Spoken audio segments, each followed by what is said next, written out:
Friends, welcome to Roni styles. எல்லோரும் எப்படி இருக்கீங்க? God bless you. இன்றைக்கி சென்னையில் கிளைமேட் சூப்பராக இருக்குது. நைட்லேருந்து மழை, நேற்றுக்கு காலையிலையும் கொஞ்சம் மழை இருந்தது.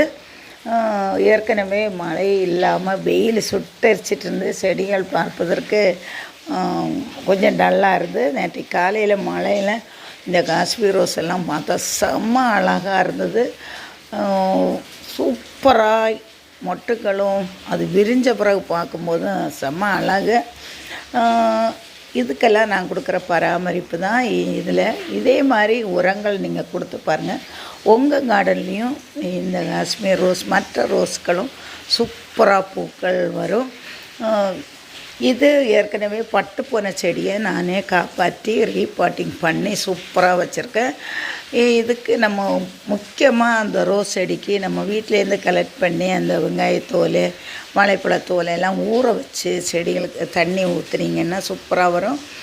மற்ற காய்கறி செடிகளுக்கு போடுற தொழு உரம், மண்புழு உரம், மீன் அமிலம் இதெல்லாம் ஊற்றுனீங்கன்னாலும் சூப்பராக வளர்ந்து வரும். இதே மாதிரி இந்த டிப்ஸை கொஞ்சம் கொஞ்சமாக நமக்கு கிடைக்கிற உரங்களை போட்டு வளர்த்து வந்தாங்களே சூப்பராக ரோஸ் இதே மாதிரி பூக்கள் நம்ம அறுவடை பண்ணலாம். இதை பற்றிய கமெண்ட் சொல்லுங்கள். Thank you friends.